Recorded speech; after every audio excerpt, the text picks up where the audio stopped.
Selon les décomptes, plus de 120 000 membres de Boko Haram se sont rendus aux forces gouvernementales. Une grande partie d'entre eux étaient en possession de sommes importantes d'argent. Cela suscite naturellement des questions cruciales: d'où provient cet argent? Par qui, ou par quels États, ce groupe est-il financé? Telles sont les interrogations du général Christopher Musa, chef d'état-major du Nigeria. Ces questions sont d'autant plus pertinentes que ce groupe rebelle existe depuis 15 ans, et leur éradication reste un problème crucial en raison des désastres qu'ils infligent à la région. Pour rappel, voici quelques-uns des actes les plus marquants de Boko Haram. 2011, Boko Haram a revendiqué un attentat contre le siège de la police à Abuja, une attaque ayant causé de nombreuses victimes. 2014, l'enlèvement de 276 lycéennes dans la ville de Chibok avait provoqué un tollé international. Certaines de ces filles ont été libérées, mais beaucoup restent portées disparues.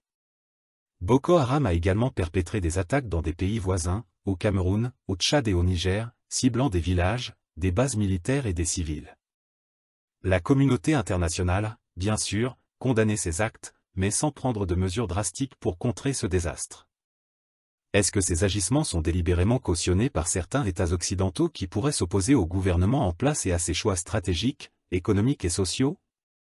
Beaucoup de pays africains commencent à tourner le dos aux puissances occidentales pour établir de nouveaux partenariats, par exemple avec la Chine, l'Inde ou la Russie.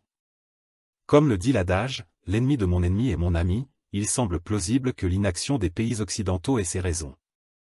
Cependant, aller jusqu'à entreprendre le financement des groupes de terreau serait être les complices de ces derniers.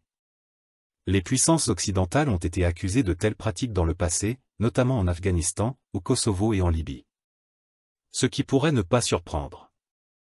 Mais dévoiler de tels agissements pourrait freiner l'expansion du terreau dans la sous-région et, en particulier, les activités de Boko Haram. C'est dans cette optique que le général Christopher Musa appelle la communauté internationale à enquêter sur l'origine des financements de ces rebelles. Il admet que son pays ne dispose pas des ressources techniques nécessaires pour mener une enquête de cette ampleur. Est-il réellement possible de retracer l'origine de ces fonds? Avec le système monétaire actuel en pleine expansion et l'essor des méthodes cryptées de transfert d'argent numérique et cryptographique, cela reste une tâche complexe, mais pas impossible. Les services secrets occidentaux pourraient sans doute trouver des pistes, mais accepteront-ils de dénoncer leurs éventuels partenaires? Les Occidentaux pourraient alors accuser les Russes ou les Chinois, ce qui ajouterait une nouvelle dimension aux tensions géopolitiques. Ces derniers, pour démontrer le contraire, pourraient décider de se rendre sur le terrain afin d'éclaircir cette situation déjà très confuse. Nous attendons donc la réaction de l'ONU suite à cette demande objective de faire toute la lumière sur une situation frustrante où des rebelles continuent d'imposer leurs lois dans la sous-région, sans qu'on parvienne à les éradiquer.